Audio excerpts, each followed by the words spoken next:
introduction to one of my favorite people on earth, Mr. Stephen Oliver, who is with the Advisor Marketing Podcast. Now, Stephen is a true maverick, and I mean that in every sense of the word. Not only in our business, but I have to tell you, his clients universally love him, and they grow at rates that they wouldn't believe it's possible. Now, on this podcast, in each episode, Stephen is joined by various members of his team or special guests to share insider secrets to rapid growth and high net profits in your financial advisory practice. So I just want you to know you're in for a wild ride, new information, and a lot of exciting new future because of Stephen Oliver. All right, welcome everybody to our Advisor Wealth Mastery webinar. Glad to have everybody here. And we're going to get started in just a second. We're going to Mindi, we're going to put this live on Facebook as well. Let's see, did you start that process? No, you get to start that process. You're the moderator. We're at our little bit of a, as usual, when we start up webinars, a little bit of technical difficulties. All right, well, let me get started while Mindy's doing that. We may or may not be live on Facebook. Appreciate everybody being here.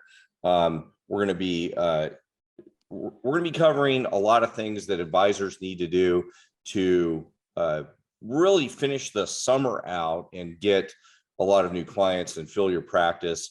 Everything we're talking about that we cover will be applicable not just to the summer, but also during the rest of the year and ongoing, and some basic principles that we need to follow or that you need to follow to get your practice consistently, not just filled up quickly, but also consistently filled up on a regular basis. So my name is Greg Moody, Dr. Greg Moody. I'm been in business in a variety of industries for 30 years now. We'll be joined possibly by Stephen Oliver, MBA. He's been in business a little bit longer than me. So he's got a few years on me. So he and I are working together with Mindi Godfrey, who is, introduce yourself a little bit, Mindi. Sure, I'm Mindi Godfrey, and I've been with the team about 2 years now, and I have a background in events ranging from boutique events of about 10 people to massive festivals of 45,000, and then book publishing. I've done a little bit of that, and I have a Master's of Divinity, highly unrelated, but somehow transferable. Well, I think it's very related because those are skills that, especially in divinity, one of the things is to be out. I think it's pretty highly related because, and again, Steve and I both have a martial arts background. Those things are all related because how you work with people are related to those different disciplines. And so much of what we do as an advisor is related to how we work with people. Most of the time, one of the primary things that we deal with in this field is not being just like everybody else. And so fundamentally, one of the issues that we're dealing with on a constant basis with you guys is we talk to the advisor and we ask you, well, what's your goals and what do you want to do? And the goals almost always sound the same. Well, I want to grow my practice. And the next question is, well, okay, who's your target client? And your target client ends up being, well, I want people 50 years old and up, 55 and up with a lot of money. Okay, so does everybody else. Why should they talk to you? Well, and then we hear a list of things that usually have to do with, letters after your name, your certified financial planner, and so on. And most of the time, the way you look to your client from the point of view of your client isn't very unique. It's not very different. So why should somebody choose you? What you need to know is 60% of people are not happy with their current investment advisor, and about half of those, so 30% of people, are actively looking for somebody new. So there's a lot of opportunity either in the 60% of people that are looking for new advisors, or in the group of people that don't have an advisor right now and should have one. So you've got huge amounts of opportunity in getting new clients. You have huge amounts of opportunity in developing niches and different groups of people that you can speak to. But what you have to do is not look like, and I think Steve says it really well, look like the guy in the JCPenney suit behind an oak desk. And that's what almost all of us look like when we're out in the public, when we market to the public, when we have our online marketing, when we have our, you know, when we talk to people, when we have meetings with people, when we reach out to people. Our pictures on our website look like all the same. It's you in a suit with a tie. Now, I'm not saying you need to wear, you know, get a tattoo on your face and shave half your hair off on your head and you know, act crazy to stand out. But you do need to stand out in some way. Some examples of that, and then we'll come back directly to marketing and what things and what strategies you can do. But some examples of that would be some of our clients, like one of our clients, it's I think he's right now at 300 million assets under management. He's a Porsche enthusiast. So what we're trying to work with him on doing is working with other people that are Porsche enthusiasts. Well, how do you do that? Well, there's Porsche clubs, there's Porsche dealerships, there's Porsche events. Just those three things are opportunities for him to Porsche dealerships. I'm a BMW enthusiast now. I have a Tesla. So BMW, Tesla doesn't do this, but BMW all the time would be inviting me to come to their dealership to have like some sort of get together because they want to sell me on their next BMW. Porsche does exactly the same thing. They have events, and he could be some sort of speaker at those events. He hasn't, we're still getting them to try to do that. Porsche clubs have all kinds of events. He could do something at their Porsche events, and he's done something there. So when he also meets with clients, having his Porsche around, you know, Porsche, little models of his Porsche, talking about his Porsche might be interesting, especially if he starts marketing to Porsche owners. Well, what do we know about Porsche owners? They probably have some money. So niching with the same kind of demographics that you want to hit, but that they also might have some affinity to you, and also people that you might like dealing with, is another way to narrow down your ideal client. What people have the misunderstanding of is if they narrow their client to a smaller group, they would have less opportunity. What really happens is you have more opportunity. If I'm marketing to everybody 55 and up with an income over a certain amount, you look like your message isn't going to get through. It's like, well, I'm an advisor for everybody. Well, then you're kind of an advisor for nobody because you're not speaking to that person. But if I'm the advisor to dentists, for example, I'm the advisor that's going to help dentists learn how to retire early and retire well and retire with a good income. That's a message that if I'm a dentist, I'm going to really like. If I'm the advisor to Porsche enthusiasts, and I really understand, I'm happen to also be a Porsche enthusiast or a Tesla enthusiast or something like that, then it's going to be a message that might be a little interesting to those guys. So other niches that you can think about, some of our guys have done work with people that are selling businesses. So they work with business brokers, and this speaks a little bit to circle of influence and doing it properly. Most of the time people work in, when they narrow down their niches, they narrow down circle of influence in an incorrect way. They just befriend a lawyer or an accountant, and they say, hey, would you refer people to me? And maybe even try to have them get, you know, some sort of kickback because they referred somebody, which isn't necessarily even ethical. But that has a couple flaws. Number one, it's not that effective. And number two, lawyers and accountants are not very good at marketing even their own practice. They're generally pretty poor at marketing in the first place. So what we want to do is, you can work with lawyers and accountants, but we'll come back to how to do that. But if we think about circle of influence, and like, for example, the group that I mentioned, who did I mention a minute ago there, Mindy? I'm sorry. Okay, it's okay. But well, no, it's okay. But the circle of influence kind of marketing with different people that you would want to work with might be different groups. So let's come back to lawyers and doctors. You would want to do different events with them and then help their clients. So if I was going to work with doctors and lawyers, I might be or not doctors and lawyers, lawyers and accountants. And I wanted to work with their clients. I might do a podcast or a webinar or something for all their clients. So you are added value to their team. So everybody that's you know, going to be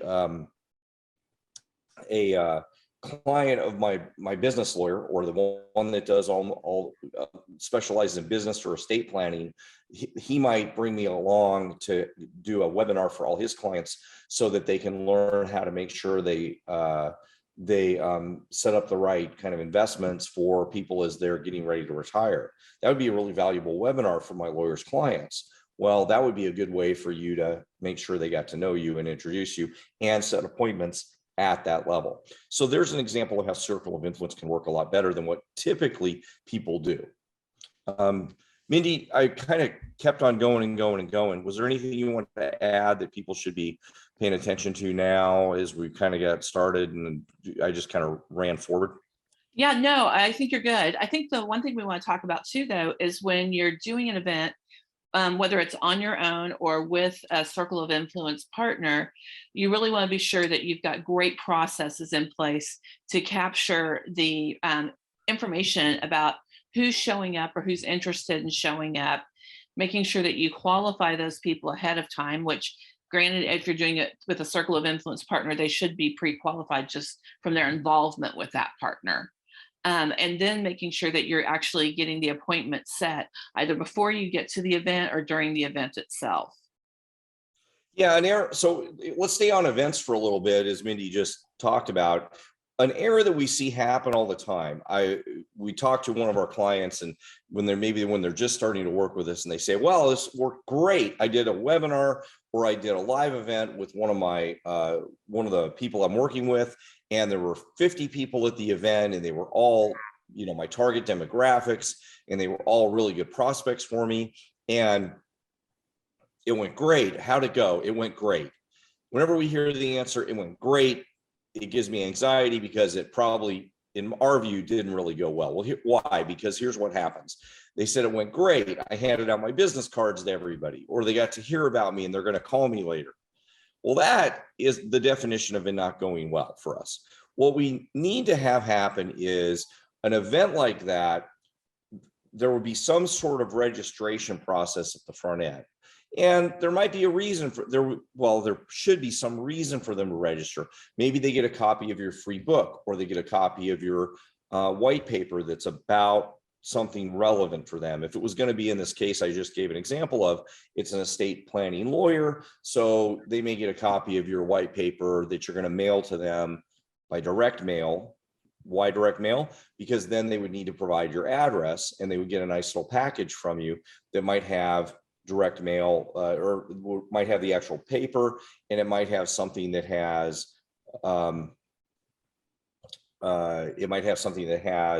the white paper, and it might have some other information. We'll talk about kind of what would go in with that in a second.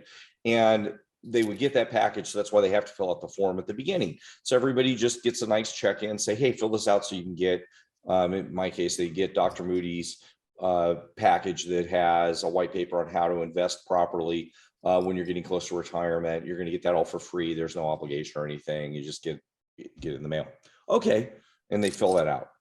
Then you do whatever education you're going to do with them, and either at the beginning or at the end. Now, ideally, when they fill that out, whoever's checking them in is going to say, "Well, also, Dr. Moody's going to set up a time with everybody to go over their specific needs and help them with their investment planning that goes along with their estate."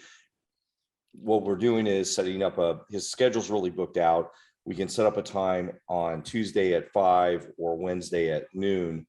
Which one's better for you? And we'd set the appointment right then. Most people are going to say, "Oh, well, I'm not sure. You know, I got to check my calendar." No problem. We'll just pencil in a time, and then you can get back to us if it doesn't work. Now, that second part is pretty much magic. It will almost always work. And we find at events, and there's a little bit more to it than that we work with you one-on-one. Mindy's got her phone number up there, and you can call her to set up a time, and we can go through the details on that. But when we do that at events, we will get 90 to 95% appointments set on either the front end or on the way out as they check out. And we have a little bit of a checkout process that's similar to this on the back end. So when we do events like this, and there's a few other types of event styles that we'll do, we'll get, again, 90-95% appointment rates. Now we set appointments, not flyers that we hand out, not lead forms that are filled out that we have to chase down later, because that's like mind-numbingly difficult. So we get appointments. That's what you want to get from different types of events. And this probably sounds different than what you've heard in the industry, and that's because in the industry, 98% of the industry does it incorrectly. And that sounds pretty assertive for me to say that, but I'm going to say it anyway because it's true. 98% of the industry does most types of things like that, like this, incorrectly. They just don't know how to do it right. So when you look around and somebody says, well, they do a webinar and they plaster their phone number at the end of the webinar, their email address at the end of the webinar, their website at the end of the webinar, and then they're done. And maybe they say, well, they don't get much. Or, you know, the traditional way to do this in the industry is to do some sort of a meal event where they provide a meal and they do some kind of, there was just an article in the Washington Post about this, that somebody's made a good career out of doing, you know, invite higher demographic people, buy a list to a higher demographic. And they do, and the one I was just reading a report on, they did it at the Washington Inn, which is a really high end place in the DC area. And they spent $300 per plate on the meal. But their close rate was really good. Well, why was this okay to do? Because they were really good at setting appointments from the $300 a plate meal that they did. So that is effective, but it's only going to be effective if you're good at setting appointments at an event like that. So those plate liquor kind of events do work, but only if you do the rest of the process right. And again, most of the industry doesn't do it right. So then we hear a lot of people say, well, these things don't work. That's common. But anyway, let's go back to other types of marketing. So one marketing type of event, or one marketing strategy you can do, or tactic you can do, is have events, but then make sure they're layered. There's enough layers on the event so that you set appointments at a good enough frequency. And those can be massively effective. You can really grow a practice with those. The big picture here, though, is let's talk about the big picture. The big picture marketing is having enough marketing things go on. So here's what happens when we talk to people most of the time is we say, well, what are you doing for marketing? And they say, well, we get most of our marketing by word of mouth. What that means is you're not marketing at all. You're hoping, and it's really marketing by hope. It's hoping that your current clients are gonna let other people know. And there's an implication here that you're such a good advisor that people are going to let other people know about you. In reality, it has nothing to do with you being a good advisor. What it has to do with is you being a very nice person, and you being a nice enough person that people trust you. Both of those things are great, but neither of those things are marketing. What we want to be able to do is we can spur referrals by a few strategies, but we need to have other marketing in place. So to have a healthy business. Hey, it's Lee Milt here, and I'm delighted to interrupt you today and let you know that I've been working with Stephen Oliver for 10 or 15 years now. He's a great guy. I love all the research that he does. And I just wanted to let you know that if you're enjoying the content on this podcast, then you really want to make time to visit advisorwealthmastery.com. And why should you do that? Well, because you're going to receive 2 of his great books, and actually one of mine called Success is an Inside Job. You'll also get a lot of absolutely free material on growing your practice through effective marketing. So again, take the time to go to advisorwealthmastery.com. That's what you need to have is what we call a Parthenon of marketing. If you remember, Athens and Greece, there's the Parthenon, and the Parthenon is a building that has a lot of pillars, and behind Mindy's head, she kind of put this picture up because it represents us. You can see kind of a represent, that's the Parthenon in your city, right? In Memphis? Nashville. Sorry, in Nashville. in Nashville. So they have a replica of it in Nashville, but there's a Greek building, and there's a roof, or there's a roof, and then there's a bunch of pillars, and the roof needs all these pillars to hold itself up.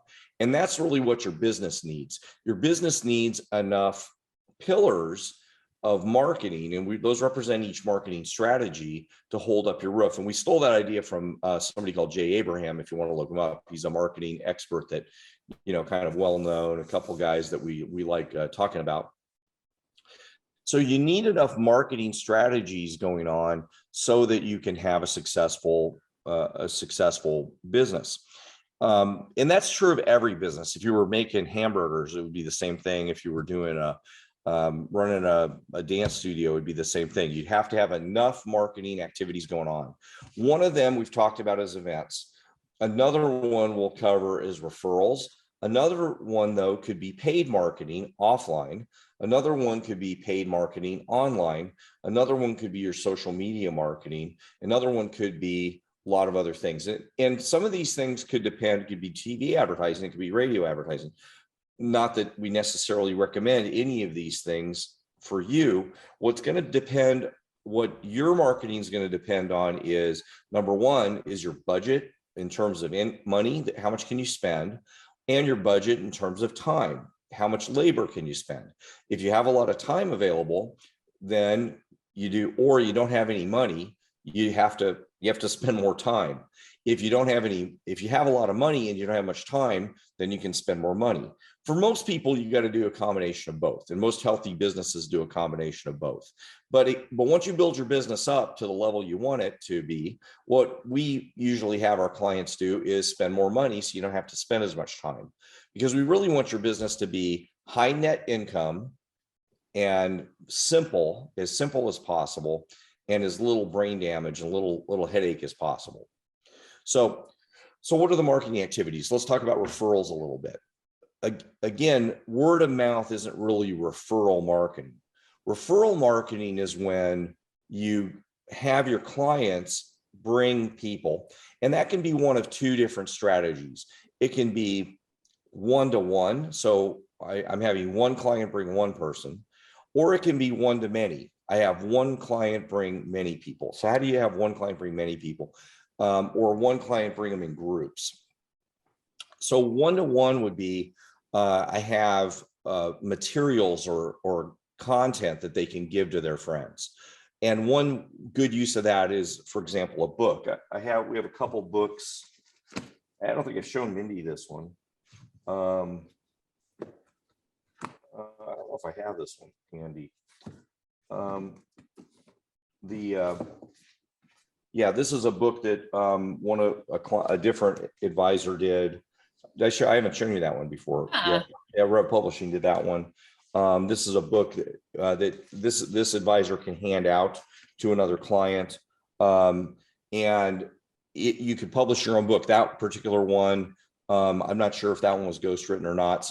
80% of business books are ghostwritten, so you can have a book ghostwritten, which is very little work on your part. It's not that expensive, and that can be something you hand out to somebody.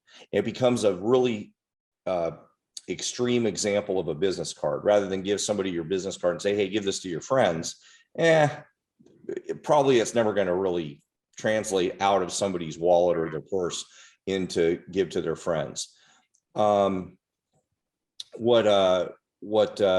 would happen is, though, the book being, number one, substantial size wise, but also be more significant authority wise, because now you're an author, would be more likely to be given to maybe their kids who might be getting ready to retire, maybe their friends who also might be in their same demographic. A book is going to be a lot more substantial. And again, it's pretty easy to do. Another thing might be a white paper or another package of stuff or other things that you might give to them. One thing that we give you guys, which you should call Mindy's number, and you can get our package. This would be something that we give them. This is something that you can give out. This is our package of, Mindi, I don't know if everybody got their package of stuff yet. All the things that we're talking about here and a lot more is in our marketing package that you can get from us. And you just call Mindy's number at the 303-808-8719 number, and you can you can get this is a substantial package. You might have take some time to get. This is what you buy. You can buy this from us. And we also have another package that you can get for free that's got a little bit less stuff, but this has some DVDs. This has really everything A to Z for marketing that you can get. We have another package that we give you as well. I've got to find that one. What were you going to say, Mindy? Well, I was even going to say on the book idea, show them the size of the book, because I think when we think of writing a book, we're thinking, people tend to think of going to a novel. Yeah, it's very small. This is about a 35-page book. Exactly. And so, that size of book, it's, like you said, it's easy to have ghostwritten. It's, your broker dealer may have a couple of white papers that you can use and repurpose for this. So there's lots of options on getting that book done. Yeah, it's very easy to do. We've got a company that we work with that we publish. Joseph, you have a question, and you can put in the chat, or we're going to leave some time to go ahead and put a message in there. We have the chat open, right? So you can type in a message as well. Yep. Yeah, so you raise your hand, you can type a message in. Or you can send me a text at the 303-808-8719 number as well. If that's not working, yeah, please feel free to send Mindy a text. So anyway, back to the referral. So that's one method. The other method is we're a little bit back to events. Some of our clients have done events at art galleries or at there's two styles of events for referrals with clients. One is a fun, interesting event. Give you the art gallery example. That worked really, really well. The funny part was of that story, this was our client I mentioned before, that's the Porsche enthusiast. He did an event at an art gallery, invited all his clients to the art gallery, and they could bring a friend. Why should they bring a friend? Well, because it's the art gallery. It's really fun. And he had limited space. So he told them it's limited space, and it's limited space. So, we can only bring so many people, and that encouraged them to bring friends and register the friends ahead of time. He got lots of clients off of that, because who's going to go to an art gallery except for somebody with some, I don't think you bring a broke friends to an art gallery. So it was sort of a self-selecting type of event. That's one type of event, is something interesting, fun, and you're self-selecting because your rich clients are going to bring their rich friends, right? You're going to sort by the kind of clients you have.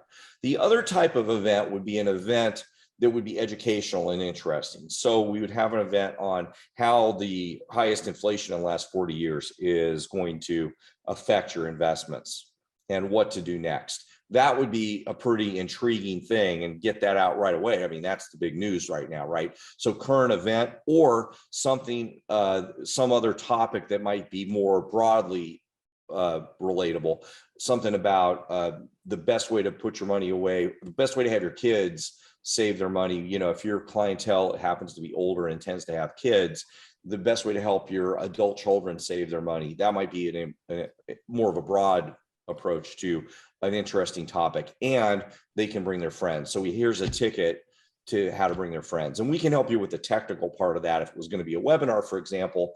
And some of you guys are registered in multiple states, so you can then start pulling in clients from a broader list. I know I told you you need to niche. That means niche the type of demographics, but it could potentially start opening up to different geographic areas. So that, again, one-to-one would be, you can develop tools, and we just gave you a couple ideas. Tools like a book or a package you can give to your clients that they can then hand to their friends or maybe kids. The other would be, we've had clients, by the way, just as a side note, the husband's investing with us, but the wife isn't. Or it's a couple in today's day and age that they're not married. They're in their 50s or 60s. They're not married. One of the partner is investing with us, but the other one isn't. and they haven't bothered asking the questions, building some rapport to ask those kind of questions is important. And it's not just important, but it's better for client retention. So building client retention can help you find out information about people that also help you expand what their investment status is with you. So one-to-one, one-to-many, there's a group event. So there's a group event that you're going to do with these people. All right, so that's referrals, and then we could expand on that for an entire. In fact, I think we even have published a podcast on just working with referrals. So you can go to advisorwealthmastery.com and see that podcast. Let's see what was next on the list. Did you get Joseph's message? Yep, we're working on that. Okay, we're working on the question. Okay, yeah, and you guys can text Mindi. If you do text Mindi, we can also you can give her your address, phone number, and information about. We can send you some information as well. Let's see. Greg, it might be. Oh, I'm sorry to interrupt your train of thought. Please. It might be good just to touch a little bit more on that kit, because the kit does have that referrals unit in it. Well, it's got like 15 DVDs, audio, and transcripts of really A to Z marketing across all these areas that we're talking about. Yeah. The next thing to think about that I think people, let's kind of go along those lines with your current clients, is your past clients and prospects. What we find a lot of people are missing, and I'm trying to give you the lowest hanging fruit here. The lowest hanging fruit that you can do right now is, other than clients, prospects, and build your referral system so that it's not just word of mouth, it's truly your referral system, would be the current clients that you have and the prospects. In other words, the people that have raised their hand and said, we want some information from you, here's our info. They've come in and met with you, but said, no, they don't want to work with you right now. That was just right now. Or they've somehow made contact with you and you've got their information. So what a big mistake people make, and we have this comment all the time. We were talking to one of our clients and they said, well, I've emailed them 27 times. So when's the point where I give up? And the answer is never. You don't give up ever, because a kind of a term in marketing is you're marketing to a moving parade of humanity. And what that means is that people are, when you make contact with somebody, even if they were requesting information or looking for an advisor, maybe they're doing that. We're recording this in June. Even if they're looking in June, by the time you talk to them, by the time you set an appointment with them and talk and discuss things with them, maybe by then things have come up and they're not ready to work with you. But by the time, if you keep some sort of contact with them and continue to market with them forever, it could be 2 years and they talk to you, and it might be time for them. A good example for us is we just did a survey of some of our clients the other day, and some of our clients we communicated with for 8 years before they became clients of ours. Some of them were 2 years, 3 years, 5 years before they became clients. Now, for the most part, most of our clients became clients with us as soon as they raised their hand, because we're really good at, as soon as they raise their hand to say, hey, we're a little bit interested, Mindi calls them, or one of our other associates calls them and gets them on the phone, and we set an appointment with them and talk to them and find out what's going on. And if they're a good fit, then we work with them. But that doesn't mean that happens all the time.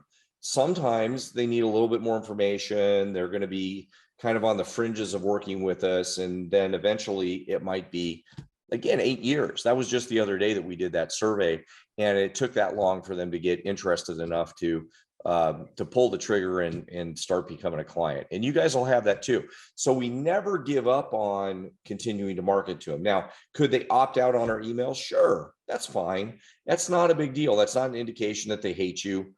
Or if they did hate you, who cares? I mean, there's going to be, you've got to have be not too sensitive about that. That doesn't mean you were over marketing to anybody. So the lowest hanging fruit of your marketing Parthenon is, remember the Parthenon with lots of pillars, would be your prospects and your current clients. So let's just start with your prospects. Prospects are going to be anybody who had any contact with you, and you should have a database of this. Now, some of our clients, they go, well, I don't really have a database. I have a bunch of sheets of paper and I have a bunch of little lead forms and I have a bunch of whatever. Well, that's a good project to put it in a spreadsheet at least. And what do you do with these people? That's the next piece. Well, you want to email them. Email, though, is something email's a good tool, but it's kind of dying a slow and painful death. Email deliverability. That means if you emailed 100 people, email deliverability, you would probably only get about 20 of those in somebody's email inbox, if you're lucky. It's only about 20%. Email deliverability is only about 20%.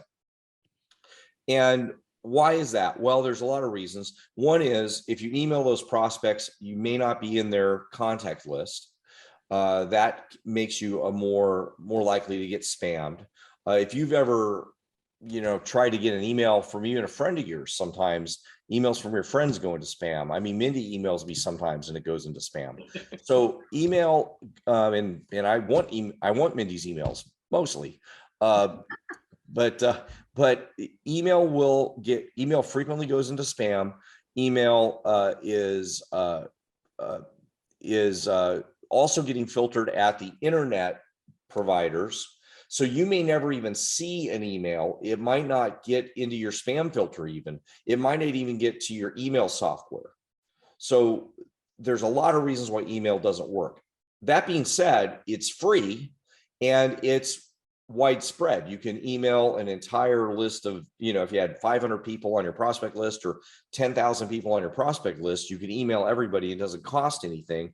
Or maybe if depending on your email software, it might cost you a tiny bit. So it's very useful and cheap. The other things you must be using are text messaging, voice broadcast. Voice broadcast is very useful now because you can use ringless voice broadcast. Ringless voice broadcast means, and you've gotten these, but you probably didn't even know them for some of you, unless you're really paying attention, is where a voice broadcast shows up in your, it shows up like a voicemail, but you didn't even know that person called. Have you ever gotten that where somebody called you and you go, well, gee, I never saw the ring. I never saw it ring, but there's a voicemail there. Well, that's a ringless voicemail. Or it just could be your friend and you never saw you didn't have cell signal at that moment. That's a ringless voicemail. What's nice about that is it comes across to your prospect as if you called them personally. You took the time to call them personally, but it's not sounding like a robocall, like the old calls that used to be, hey, this is such and such, and you get all kinds of political calls during political call season. I don't think they're even doing that now. So text message, voice broadcast, personal calls. If I have a list of prospects where, I have 100 people who are very well off, they were really good target demographics. Maybe I'm a BMW enthusiast and they're BMW people. I got those names from my recent BMW event. I'm going to personally call those guys. Direct mail is still very effective. We get people being very derogatory about direct mail. It works like gangbusters, but it has to be done properly. And that's a little bit more detail that needs to go into that. And we can help you with that, or in our package, it's in that. But again, set up a time. Mindi will give you guys a call and we'll set up a time to go over that directly. But all of these things together, in addition to email, all those things should be used. And most of the time people do that too infrequently, but you continue to do this forever. They can get your direct mail newsletter once a month, not just in their email inbox. Because again, figure only about 20% are going to get that. But again, a text message, and the frequency would depend on, almost everybody's doing it too infrequently and not long enough. And long enough is forever. So that's your prospecting.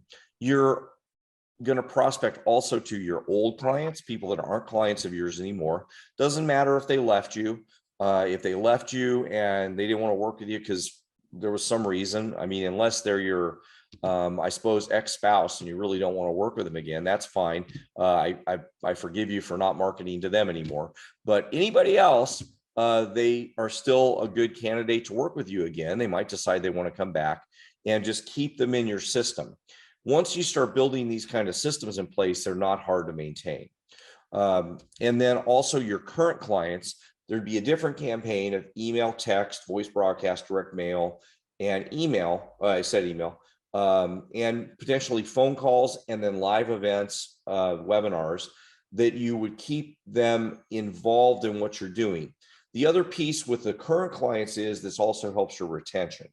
One thing we hate to hear is when we ask, well, how frequently do you talk to your current clients? They say, well, I do a once a year or twice a year renewal of what their investment plan is.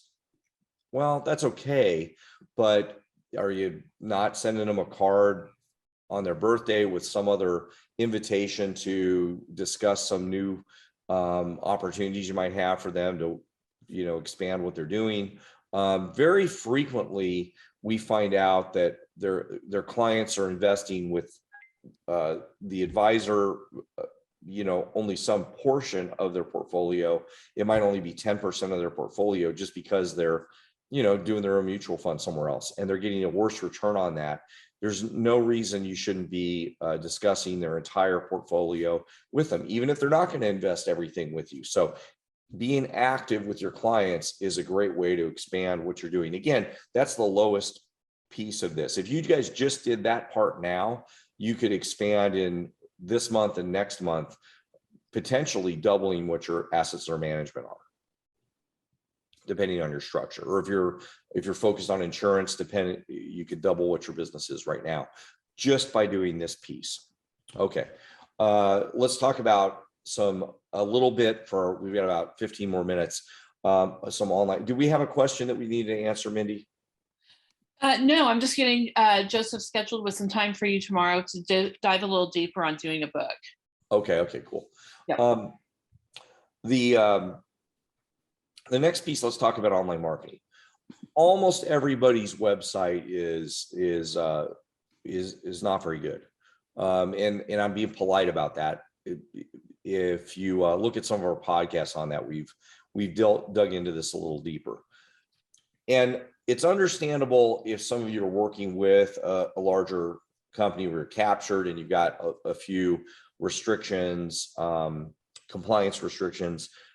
Many times those compliance restrictions aren't really necessary, in our opinion.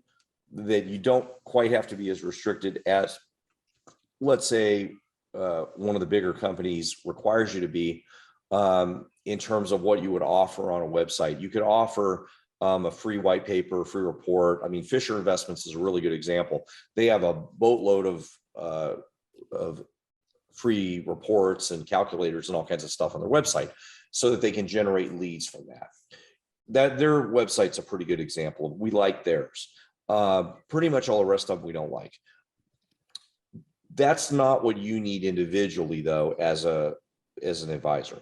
Individually, an advisor, you need something that would have your identifier, a domain name for yourself, somewhere they could find you directly. Now, again, if you're in a captured environment, like you're a Northwest Mutual advisor and you're not allowed to have your own website, we understand that. But there are ways to still generate leads online and have something that represents you and drive traffic to that page in a way that then you can capture leads. So what a website's job is for you guys is to capture leads. It's to capture leads or get them to call you. That's what the job is. If that's not happening, then there's a failure in the system. And that's a primary function of the website. Any other marketing you do, 80% of anything you do external to your website or offline, people will try to look you up. And if they try to look you up and they can't find you, and I don't mean your LinkedIn page, because your LinkedIn page doesn't count, they'll end up going in through your website. And if they try to go that way through your website and it takes more than a couple clicks, they're very likely to go to somebody else, even in your same organization, but that doesn't do you any good.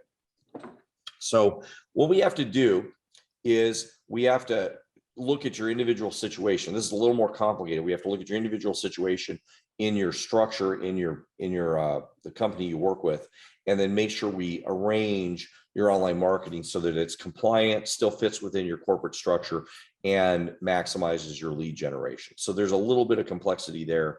And for most of you, you don't want to have to deal with any of this online complexity because it can be technical. So we'll help walk you through it. I'm trying to give you the big broad strokes of it. We need it to be compliant. We need it to fit within your corporate structure, but we need it so that when people do a search for you, if they did a search on Greg Moody, if you did that, you're going to find a million different things about me because I have a pretty eclectic background. You'll find, actually, there's also a guy who writes bicycle mysteries. So you'll find me and the guy that writes bicycle mysteries. If you did that, you'll find a million other things about me. Most of the other stuff I think is me, except for the bicycle mystery guy, who's in Denver and was a movie critic. So he and I both have a lot of content online. But when they search for you or for investment advising in your area, our job is to get you to pull up to the top, and then you can kind of swamp out everybody else. So that's one piece. The other piece is paid traffic. So paid traffic can be really valuable. What people are tending to do right now in the industry is devolve into either one form or the other. What we see a lot of is LinkedIn marketing or Facebook marketing. So LinkedIn and Facebook marketing and driving, paying for leads these ways. Now, there's nothing inherently wrong with Facebook or LinkedIn marketing. In fact, we use it and we can get some business from it, and you can get some business from it. But what tends to be wrong about it is the companies that are doing it for you, you got to be really careful. And we usually review this for people. We see the majority of them are generating a lot of lead volume, but it's low quality leads. So when you call the people, it's a lot of no answers and very few appointment sets. So that's the problem a lot of times with this type of marketing. Or even some of the companies that do this, they'll guarantee appointments, but these appointments end up being very low quality and they don't show, which doesn't do you any good. So we've got to be really careful with paid marketing. Google AdWords can work really well. This is people. The difference with Google AdWords is it's people that are directly searching for you. So they're wanting to get your service and not, they weren't watching cat videos or political messages on Facebook and then maybe picking your ad out, or they were just getting poked on LinkedIn because they happen to meet your demographics. That's how LinkedIn and Facebook marketing works. With AdWords, people are looking for you. All right, before I go on, any other questions or any other things that you've got now, Mindi? No, we're just getting some one-on-ones scheduled. Perfect. Yep. Yeah, make sure you schedule your one-on-ones. Any other questions from you guys? Make sure you put them in the chat. We wanted to make sure that we, at this point, we got about 7 or 8 minutes. We got about 6 minutes left. So we want to make sure we got covered any questions that you guys had on marketing. I know I could go on any of these individually. Hey, there's Stephen Oliver. We've covered a lot of ground here, except you're muted, so we cannot hear you. I need to learn sign language, huh? Yeah. So Okay. This is Stephen Oliver, MBA. We've covered a lot of ground. We've covered referral marketing, online marketing. We've covered the Parthenon. We covered, what did we cover at first? We covered books. We covered events. Yeah, we covered a lot of stuff. And I was just getting ready to see if anybody had any questions. And go right ahead. Yeah, we could promote everybody, Mindi, and then why don't we do that and see if anybody's got any specific questions, because we've only got about 6 minutes left before we wrap up.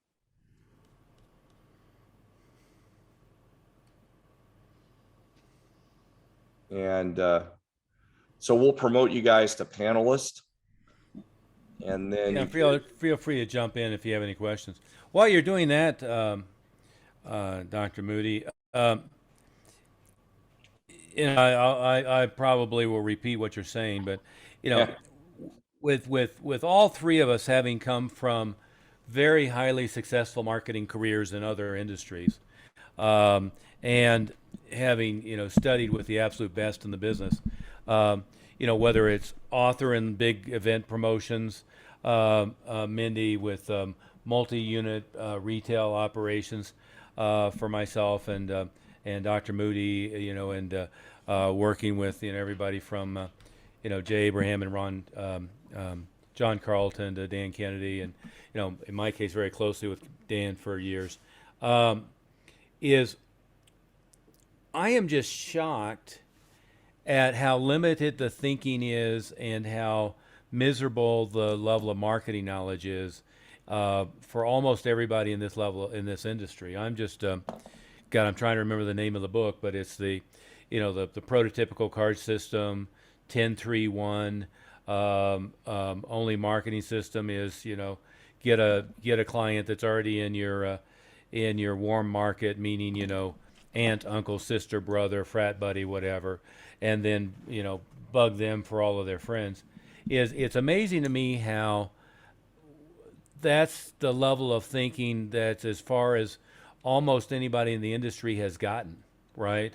And we work with a lot of very high performing 7-figure net income earners that are captive, with Northwestern Mutual or a variety of others. But regardless of that, I mean, if you're in a big organization that's not going to let you go do all the things that we'd like to do on directly under your name, SEO marketing, one thing or another. I actually got started in internet marketing helping a friend who was a 7-figure earner in an MLM. And it was exactly the same thing with them, as we had to do everything blind.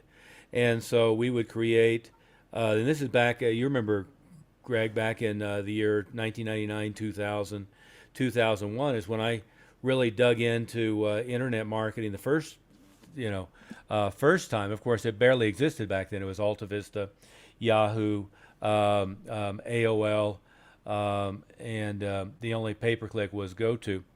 But we just set everything up as blind. And so we go generate lead generation activities, lead conversion mechanism, lead follow-up mechanisms, none of which referred to the company, none of which gave specifics on what the specific outcome or offer was going to be, until we got them fairly far down the pike when a human being was talking to them. And then at that point we could disclose, well, I primarily work with, or I exclusively work with this company, and here's our range of products, and here's why we do it this way. Never had any objection with any of those companies, and never had any objection in the financial services industry on that kind of approach. And so it's it's horrible to live your business life with blinders on. And I learned years ago, God, I've been in business now for 40 years coming up this August, I guess, for myself. But I learned years ago that all great breakthroughs in any niche come from outside, not from inside the niche. And all great breakthroughs were in not looking around and seeing what everybody else was doing and assuming that was all you could do, but they came from deciding that there were other ways of doing it and looking out to see what other people were doing and figuring out how that would apply to yourself. And, I mean, hell, when I was 23, 24, the story is I did 2,500 and then 3,500 new clients that were working with me at any one time across multiple retail locations. And it was just because I did things differently than anybody in the industry was doing at the time, and did a whole bunch of them in parallel. I do think we have a couple questions in chat, or maybe we don't. Nope, we're doing some scheduling in chat.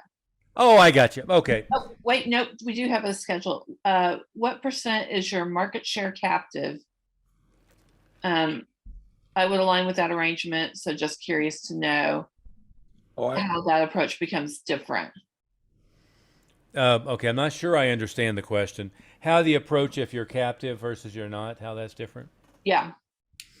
Well, the question is always how much the company you're working with puts handcuffs on what your marketing can be, and how many or how difficult the hoops are to jump through on compliance to get it passed through what they're doing. Pretty much anything that we would recommend you can do can be done fully if you're in an organization where you're fully captive or not.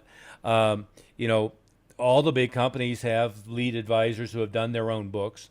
You know, you just have to jump through a couple of hoops to make sure that they're fully compliant, and we want to make sure everything's fully compliant. You know, all the big companies have top level people who are generating lead flow from online marketing, and not just from the stuff that the company is doing specifically, but from their own activities. It varies greatly on how much you're able to identify what you're doing with that company or not. I will say is an awful lot of the big companies, what I see is that they have to be recruiting constantly. And it's just like the MLM business, to tell you the truth. I liken it to years ago when I moved to Denver. I happened upon the guys selling vacuum cleaners door to door. You know, I showed up at a cattle call interview and you know, was not at all interested in what they were doing, but I was very interested in their process. And really what they did is they send you know, all these 20-somethings out with a vacuum cleaner, and they sold mom and aunt and uncle and next door neighbor, and by the time they had sold 3 or 4, they were done. But that's what happens in the financial services industry. In the big captive companies is they bring everybody in and send them after their warm market. And most people, you know, if they ever get 40 clients, they've pretty much expended their warm market unless they've given a really good strategy for referral systems. You know, they never expand much beyond that. So I don't know if that answers the question. What would you add to that, you two? No, I mean, I think that's exactly right. There's really no training and there's no support for building a business. Yeah. I mean, it's as fundamental as that. There's no support for building my practice or my business. It's throw them to the wolves.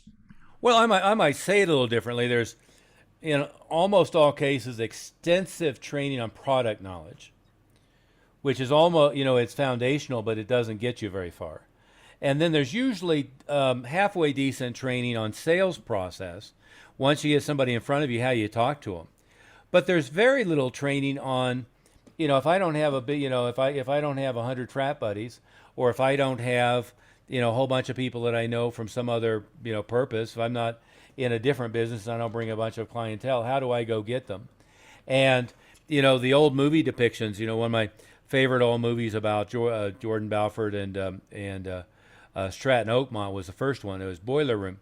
But, you know, the industry really has evolved from that kind of mentality, is put a new person in and you have to make 100 or 200 or 300 calls a day, which in the era of do not call lists and in the era of cell phones is increasingly problematic. So they shifted to, let's just go cold contact people on LinkedIn. And then let's apply 10-3-1, you know, that old tired formula to cold contacting on LinkedIn. And all of that is really, it's fine to grow slowly. It makes it impossible to grow quickly. If that's a fair way to say it. There are an awful lot of better ways to go round up 50 clients at a time, 100 clients at a time, than, you know, cold contacting them on LinkedIn or cold direct cold calls or one thing or another. That's just, and again, it's not that it doesn't work. You know, in my case, you know, over the years, I've probably brought in the range of 35,000 clients for my own business. And I don't know, Greg, what would you say if I had to guess 1 million clients for businesses we're working with? Yeah. It's not that we don't, from time to time, somebody hires up staff and they go do some of those, you know, more manual labor stuff. It's just way at the bottom of our list. I'd rather go to an organization that already has 500 of my prospective clients rounded up and do something with them, a host parasite type of relationship with them. I'd much rather have the book and have the other tools that I've put together, and some of them can be from, whether it's Northwestern Mutual or from LPL or from Mass Mutual or wherever it might be. A lot of those tools can be things that are already created internally.